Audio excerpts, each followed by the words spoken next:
Assalamualaikum warahmatullahi wabarakatuh. Jumpa lagi bersama Zipo Robert Beka. Oke, di kesempatan kali ini saya melakukan aktivitas di ruangan yang di kamar. Jadi ini tempat saya istirahat dan juga kadang mengerjakan sesuatu juga, misalnya di office atau di kantor belum selesai, saya kerjakan di sini juga ya untuk apa namanya pekerjaan. Oke, kita lanjut.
Oke, ini sudah.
Ini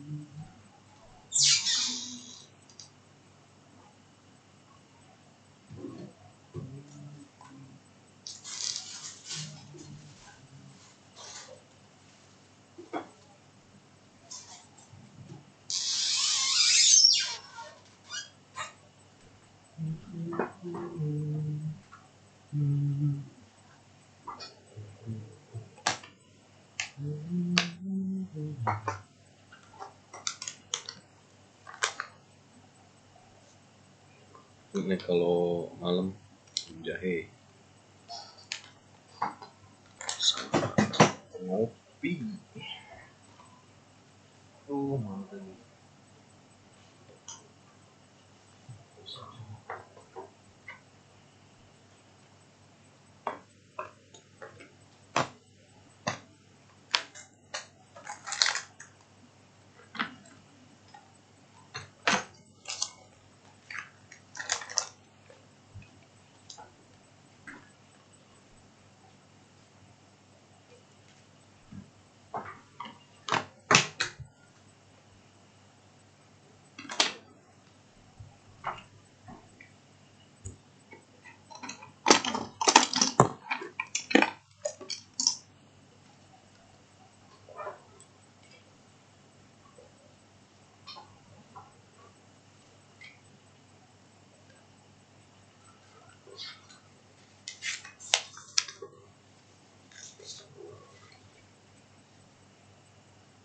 Jadi kalau malam kadang prepare untuk besok ya, bisa siapkan form-form, ada form checklist terkait inspeksi dan juga checklist form briefing ya.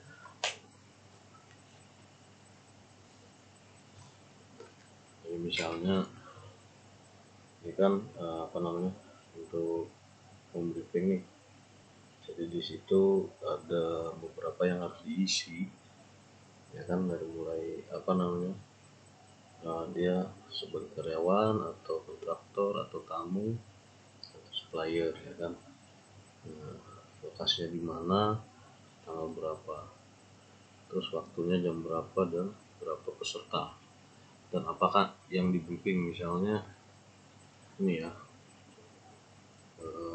terkait kebijakan ketiga lingkungan dan sosial, terus aspek dampak lingkungan dan terhadap pekerjaan, bahaya dan risiko pekerjaan, tanggap darurat misalnya insiden, fire atau spill, terus terkait administratif itu misalnya SOP, izin kerja dan sebagainya, dan terkait alat pelindung diri.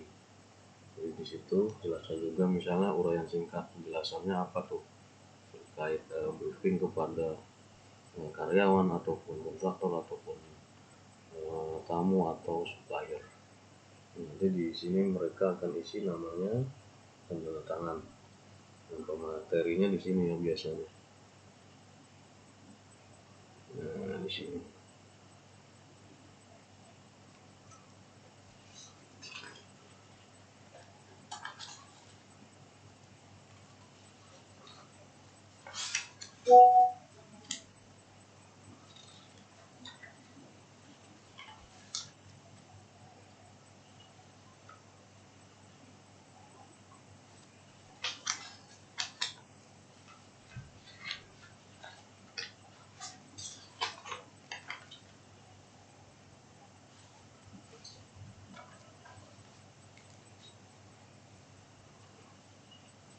Nah, ini ada juga nih form untuk pengecekan atau pemeriksaan APD atau alat pelindung diri. Nah, itu di sini udah ada isiannya ya, tinggal diisi aja. Misalnya dari departemen mana, divisi apa, nama supervisinya siapa, terus tanggal sama jenis pekerjaannya apa. Nah, di sini nanti ada nama-namanya diisi, ya kan. Terus jenis APD atau alat pelindung diri yang diwajibkan apa saja. Nanti ditulis di sini, misalnya dari mulai helm, kacamata, apron, atau sarung tangan, sepatu atau safety boot, ya kan.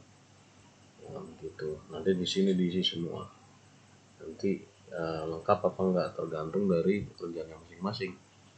Misalnya nih yang posting permanen, nah itu kan yang paling wajib adalah helm, terus sepatu, ya kan.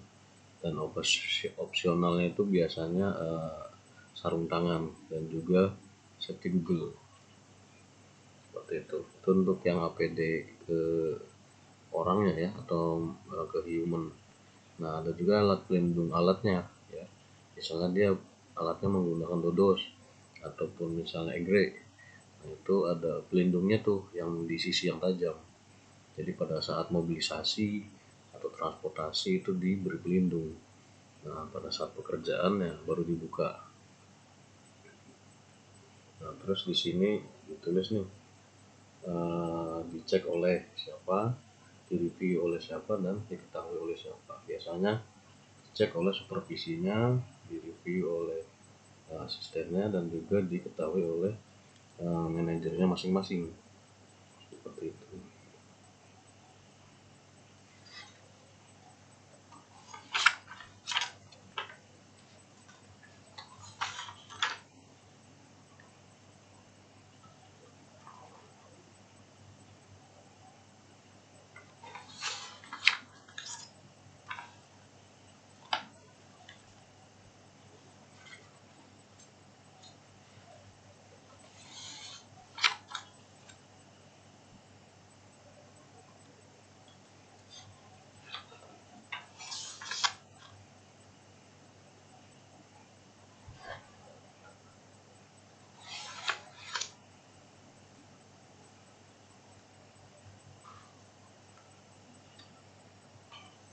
Nanti dari pom-pom isian ini baru direkap tuh di sore hari, di input, ya kan, dimasukin di form Excel. Nanti di situ di kirim biasa mingguan, ya kan, seperti itu. Nanti setelah mingguan kan akan direview. Oh, misalnya hasil pengecekan APD-nya ini dari 100, contoh dari 100 orang itu 80 orang konsisten, berarti kan 80%. Jadi seperti itu. Jadi tergantung dari kita pengecekan itu. Misalnya kita dapatnya 100 orang, ya kan, untuk pengecekan APD-nya, ya dari 100 orang itu berapa persentase untuk kepatuhan terhadap penggunaan APD.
Saya paling suka minum air mineral. Emang kadang-kadang ngopi juga, cuman ini paling banyak nih. Sehari bisa sampai 5-7 botol, ya kan. Ini kurang lebih dari 600 ini kayaknya.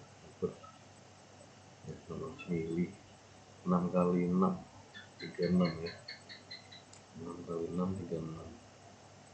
Nah, jadi tiap hari saya minum air mineral minimal itu 5 botol dan bisa lebih. Lumayan buat metabolisme.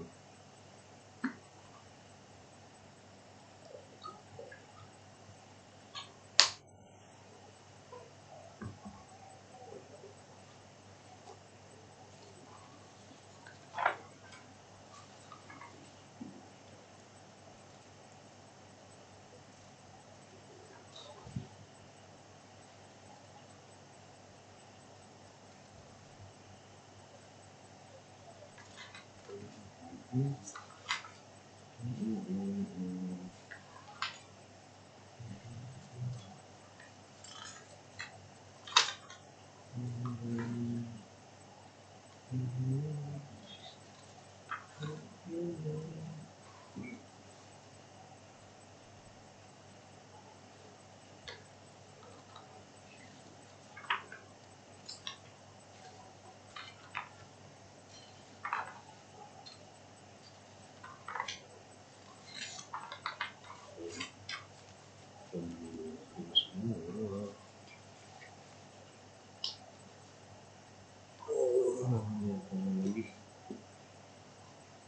dia.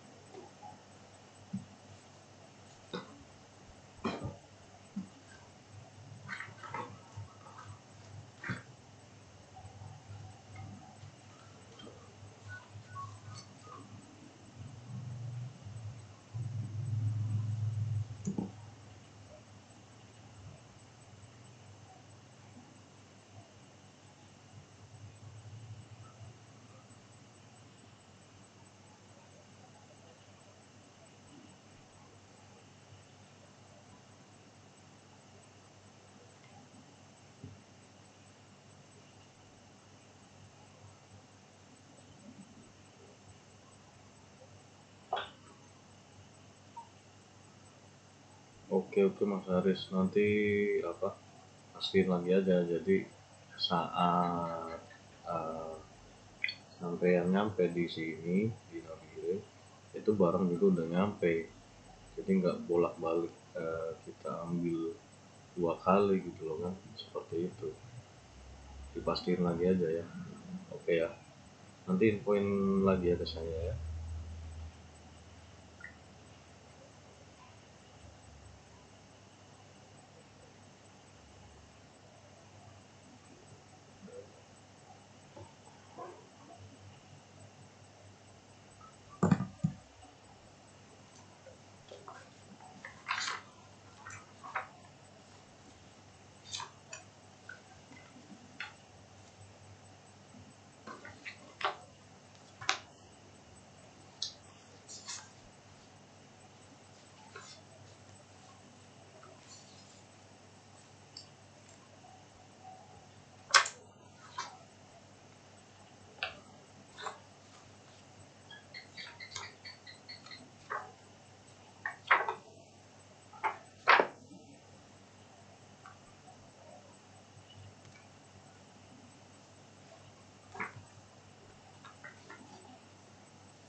set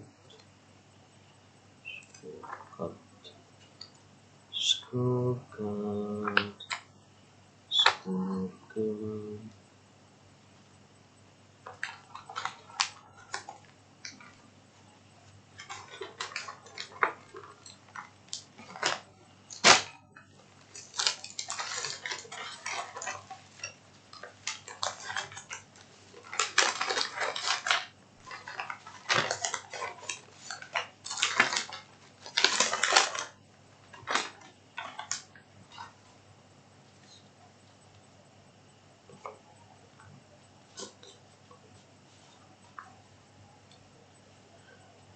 Nah ini kita ada beberapa checklist ya ini ya, itu terkait areal konservasi, terus pemplasemen ya, atau perumahan, gudang baik pestisida atau udang pupuk, diesel genset sama flotation, operasional transportasi, medical clinic, central workshop, dan beberapa aplikasi di lapangan ya. Contohnya itu misalnya aplikasi pestisida, pemupukan, pemanenan, pembuatan buah, perawatan manual, sama aplikasi IFB atau janjang kosong. Jadi ini beberapa checklist yang dilakukan ya, itu continue ya, dalam 1 minggu itu continue secara bergantian. Contoh untuk checklist yang HCP itu di sini tertera lokasinya di mana, inspeksinya siapa, terus tanggal ya. Ini ada checklistnya ya, ada untuk HCP ada 13 item ya, ada 12 item sama skor 1 item, jadi 13. Yang item pertama itu contoh, apakah di areal konservasi tidak ditemukan kerusakan. Nah, dia jawabnya tuh yes, no, atau NA. Nanti kalau ada keterangannya apa, di sini kasih keterangan ya. Terus apakah terdapat signboard di areal konservasi. Terus apakah signboard areal konservasi tidak mengalami kerusakan dan terpelihara dengan baik. Jadi masih bagusnya tuh kalau ada yang rusak ataupun dia roboh atau apa, dan nanti di checklist di sini dan langsung dibenahi. Terus lanjut, apakah dalam areal konservasi tidak ditemukan adanya invasi mukuna. Nah biasanya kan ada tanaman merambat tuh, dia merambat ke atas pohon, nanti menutupi pohon-pohon itu. Nah ya kan, nah itu bisa juga dia menghambat pertumbuhan dari pohon tersebut. Kemungkinan pohon tersebut tidak tumbuh maksimal ya, atau bisa saja kehabisan asupan ya dari sinar matahari dan juga oksigennya. Terus apakah di areal konservasi tidak ditemukan adanya orang yang berburu atau alat perburuan seperti jerat atau jerat ya ataupun apa, itu dicek gitu kan. Kalau misalnya ada ya nanti diambil, nanti diamankan, tapi kalau tidak ada ya berarti aman. Terus apakah di areal konservasi aman dari kebakaran. Jadi ya kita cek tuh dari mungkin ada bekas bakar atau apa ya kan, intinya dicek terkait fire juga. Lanjut, apakah terdapat pal batas di areal konservasi. Jadi biasanya kan kita ada pasang beberapa patok ya, ada yang per 50 meter, ada yang per 100 meter, ada juga yang per 300 meter, seperti itu ya untuk patok-patok pal batas. Oke, apakah pal batas di area konservasi dalam keadaan baik, seperti itu. Dari dicek apakah rusak atau roboh dan sebagainya ya kan. Kalau dia roboh ya tinggal langsung dibenerin gitu kan. Terus apakah dalam area konservasi tidak dijumpai adanya pembuangan sampah, ya kan? Sedangkan ya kita namanya orang kan manusia, ada aja ya kan pas sampah rumah tangga tuh dibuang di area konservasi misalnya kan, ini misal kan, ya itu dipastiin lah. Kita pun harus sosialisasi kepada semua karyawan ataupun masyarakat sekitar dan sebagainya terkait penanganan sampah. Oke, lanjut. Apakah dalam area konservasi tidak ditemukan adanya bekas vegetasi yang disemprot dengan bahan kimia? Jadi kenapa itu ada pal batas, terus ada tulisan batas semprot dan sebagainya? Itu untuk memastikan dan membatasi dari areal yang bukan konservasi dan juga areal yang konservasi. Oke, apakah di areal konservasi sungai atau sumber mata air tidak terdapat kegiatan orang yang meracun ikan? Jadi meracun ikan itu kan dilarang karena satu mengganggu atau bisa merusak ekosistem, ya kan, baik itu biotanya, plankton bentosnya ataupun ikan-ikan misalnya di sungai itu yang ada di situ, ya kan. Nah, jadi jangan sampai seperti itu ya. Dan yang terakhir adalah apakah terdapat tanda batas aplikasi kimia di sekitar area konservasi. Jadi yang terkait fal batas, tambahannya lagi adalah tulisan ya, batas aplikasi kimia atau batas aplikasi semprot atau batas aplikasi pupuk. Jadi seperti itu. Nah, nanti diskorkan ya berdasarkan 12 item ini berapa nilainya, seperti itu. Ini untuk yang di areal konservasi ya.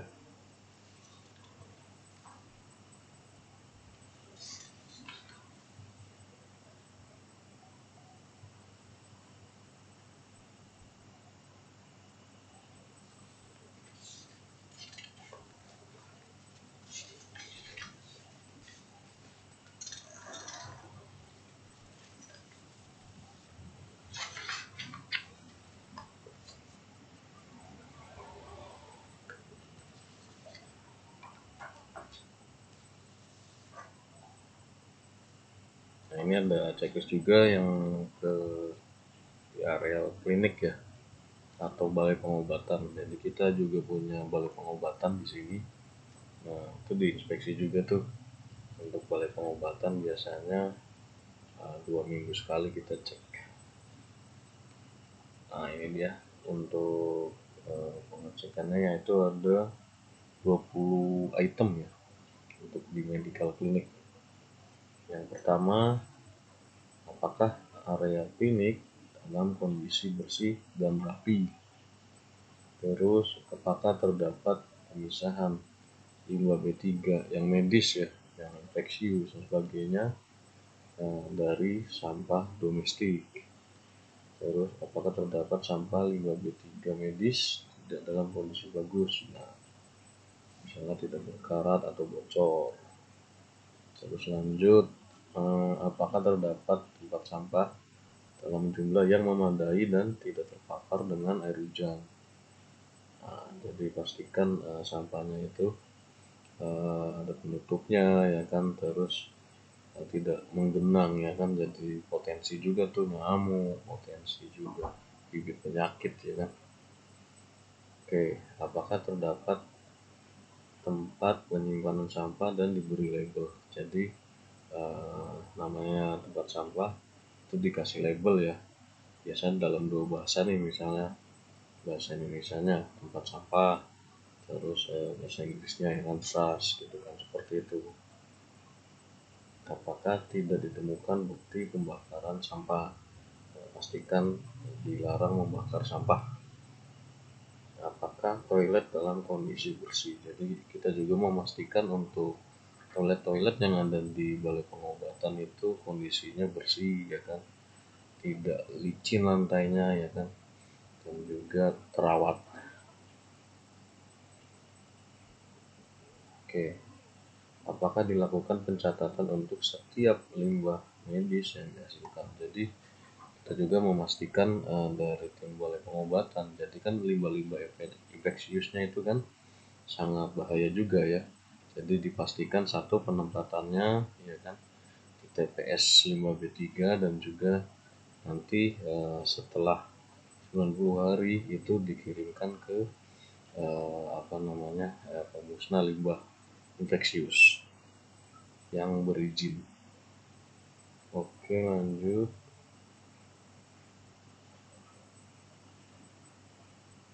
Nah ini, apakah pengiriman limbah B3 medis terdokumentasi dengan baik? Jadi tadi kan ada hasil dari limbahnya, ya kan, habis itu pencatatannya. Nah, apakah di luar klinik tidak ditemukan lampu menyala di siang hari? Jadi kalau di luaran klinik kan kalau siang hari ya kita hemat listrik ya kan. Jadi dimatikanlah lampu-lampu yang ada di luar. Oke, lanjut. Apakah tabung oksigen diletakkan dalam posisi aman dan terikat? Jadi kan biasanya untuk di balai pengobatan itu ada tabung-tabung oksigen tuh. Nah, biasanya kita dibuatkan rak ya kan, untuk yang kosong, untuk yang isi, dan yang digunakan kita biasa pakai troli dan itu diikat ya dengan rantai atau bel. Nah lanjut, apakah terdapat fire extinguisher atau APAR ya di area balai pengobatan? Jadi pastikan ada APAR dan itu berfungsi dengan baik dengan dilihat pengecekan APAR. Kita ada formnya juga ya untuk pengecekan, dan pastikan tidak terhalang nih untuk APAR ya, pada saat emergensi dibutuhkan, jangan sampai ada yang menghalangi tidak terlihat. Apakah ada signboard larangan merokok? Jadi pastikan di klinik atau di balai pengobatan itu dilarang merokok. Apakah sudah dipasang papan untuk penandaan nama balai pengobatan? Terus apakah septic tank tidak mengalami kebocoran? Jadi kita juga memastikan bocor atau tidaknya untuk septic tanknya ya kan, dicek, dilihat ya kan, atau sudah penuh atau sebagainya ya kan, itu continue. Oke, apakah obat-obatan disimpan dengan rapi dan diberi label? Jadi dipastikan juga untuk tempat obat ataupun gudang obat ataupun obat yang baik itu yang masa berlakunya sebentar lagi ataupun itu semua direkap dan dicatat, dan biasanya diberikan pemisah ya kan, dan penamaan. Apakah dilakukan pengendalian untuk obat-obatan yang kadaluarsa?